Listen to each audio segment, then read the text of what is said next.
acceptable unto you this day, our Lord and our Redeemer. Amen. Well, it's a little bit early yet, but some of you made some New Year's resolutions that you'd like to keep to yourself or that you'd like to share with us. I've made some resolutions in that, or one resolution, and probably because I was talking about this, and that's maybe to get to the gym a little bit more often this year than I did the last. I find that if I don't get out to the gym every once in a while, that I pay the price for it. Or you might have, what have you got, Linda? Emily gave me a Fitbit. A Fitbit. For Christmas. Oh yeah, okay. And same thing. You might have to explain to some of the people what a Fitbit is. Fitbit can do many things. It can count your steps. It can remind you when you need to move, get up there and get going. You can coordinate it to different exercise activities, including swimming laps, stuff like that. Okay, this is something that you wear on your wrist like a watch. Yes. Does it tell you the time? Certain models can. Okay. The more advanced models can tell you what time it is. Exactly. Okay. A Fitbit. Yeah. And you're planning to use that this Oh yeah, 2017? I have been already, except Okay. we were recharging it this morning. So. Okay, so you're doing well so far. You have with this New Year's resolution. No. I need to.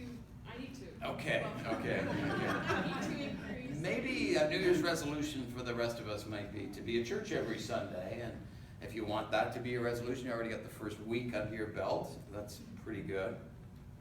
January 1st is often a time that people decide to go on diets as well, especially after Christmas. There was something in a bulletin going back a couple of years back about that. It said, Weight Watchers meet every Tuesday at 7 o'clock. Please go through the large double doors at the side of the church. That was a true thing in the bulletin. I think they didn't realize. At Global Gym, at my gym, January, it's always busy. In fact, I was there with one of the young lads from Freedom Store yesterday. There was hardly anybody in the gym. But January, I told him, I said, next month in January, it's going to be really, really busy. And yeah, it'll be a little bit like that next January.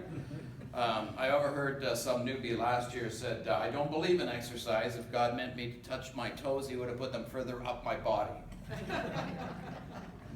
Another said his doctor suggested to him that he run in place. He says, run in place of what? So what is your focus for 2017?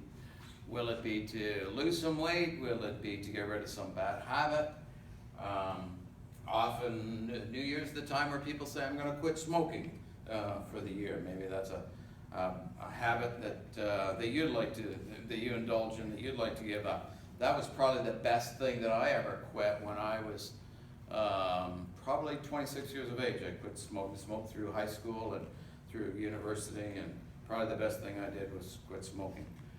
Especially in light of the fact that my dad died of lung cancer. The good news is that men's are starting to decline in terms of their use of cigarettes. But the bad news is that women are starting to increase the use of cigarettes to the point that lung cancer in women has now overtaken the number one cause of death for women over breast cancer. So maybe your focus is on quitting smoking, maybe it is on losing weight, maybe it's some other thing.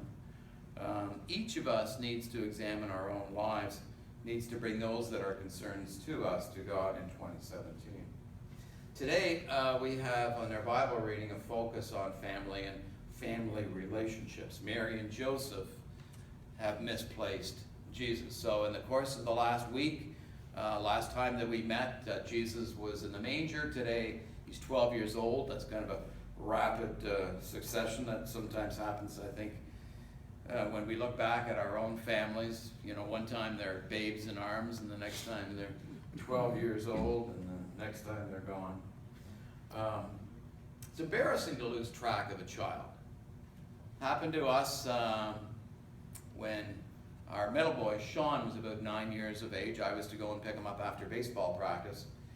And I got there a little bit late. By the time I got there, all the little kids had been picked up and moved on. And Sean had decided that he was going to walk home himself. Only he walked in exactly the opposite direction from the baseball field to our house. It's embarrassing to have to phone the police and tell them you've lost your son.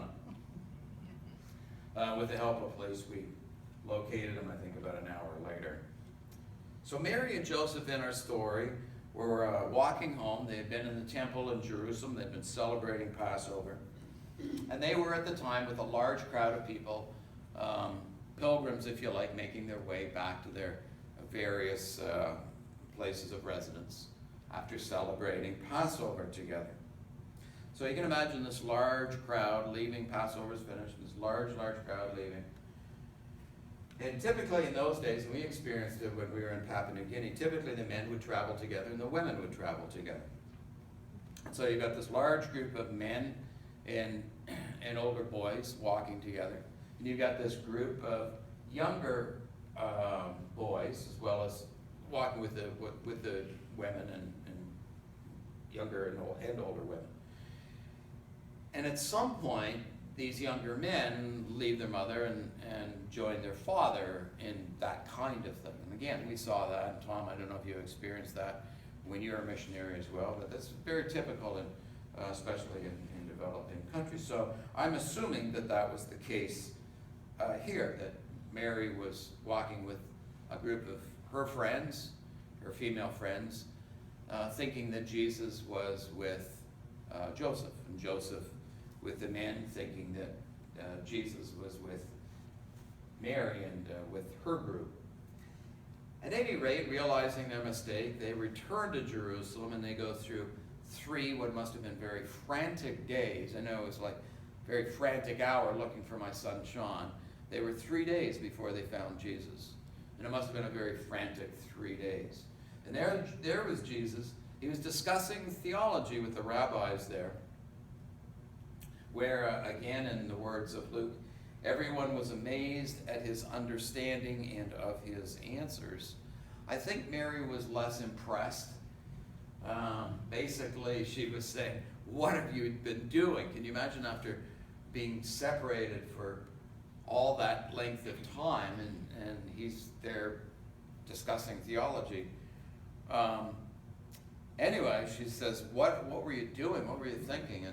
And his response was, did you not know that I must be about my Father's business? Did you not know that I must be about my Father's business? And of course, this is the first time that we have in Scripture Jesus' words.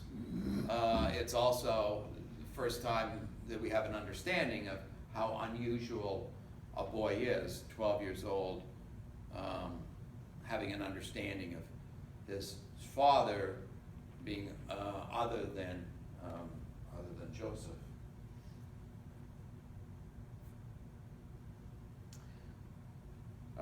Story about a pastor going to visit the home of Bobby's parents and speaking to little Bobby when he arrives there, and little Bobby's frantically picking up toys from the ground, and the pastor says, did your mom promise you something if you picked up all your toys?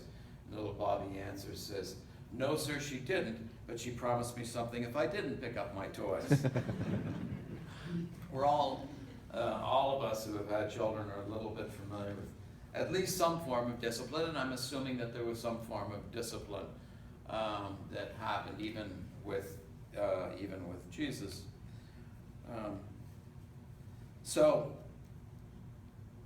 we listen to and we try to seek an understanding of who Jesus was as a child.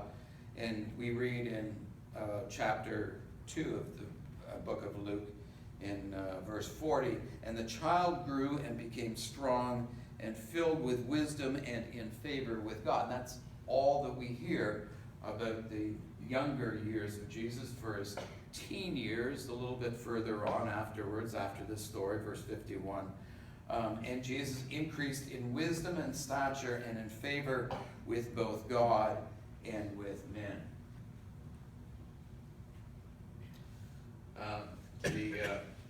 Those years can be hard years. Those growing up years. Somebody once said about childhood is a time of rapid change. Between the ages of 12 and 17, a parent can age 30 years. In those days, the accent might be on youth, but the stress is on parents. And this last one, sound travels slowly. Sometimes the things you say when your kids are teenagers don't reach them until they're in their 40s. Some of you have experienced that, I'm sure. Some of you are still waiting for them to hear those words. Well, regardless, again, of how frustrating those 3 days must have been, the story has a happy ending. Joseph and Mary found their son, and their son came home with them. And as we read again, grew in favor with God and with men. Regardless of the trouble that Jesus might have got himself in, Jesus knew that his parents were going to be there for him. They knew that their parents loved him and loved him all the way to the cross. A good parent doesn't give up on a child. We experience that in Freedom's Door and Teen Challenge an awful lot, that parents have given up on their children. It's very sad to see that. Teen Challenge and Freedom's Door will never give up on somebody and keep having them come back. I'm not going to tell you the whole story of somebody else who I've been working with probably for 12 years and in and out of Freedom's Door and Teen Challenge, and finally has come back to his parents over the course of Christmas. And there are some amazing stories that happen. So we cannot give up on our children. And when we don't give up on our children and our children grow, and I've heard all kinds of stories from our congregation of how proud parents are of their children, probably more proud than anything else. And I can say myself, and I think I can speak on behalf of my wife Janice, very proud of our 3 boys, fortunate to have our youngest boy here with us over the course of Christmas. Never more proud of him than when he finally got his commercial pilot's license. The middle boy, Sean, the one who was lost when he was 9 years old playing baseball, is now going to be British Columbia's, he's in line to become British Columbia's #1 person for search and rescue. He works now with the Department of Transport. He's kind of working towards being the lead drone person. He works with a drone that's worth $110,000. They have 3 of them, and he's already doing some surveying with the Department of Transport, but he's going to be moving beyond that and doing search and rescue. And then Jeff, never more proud of him than when he got accepted at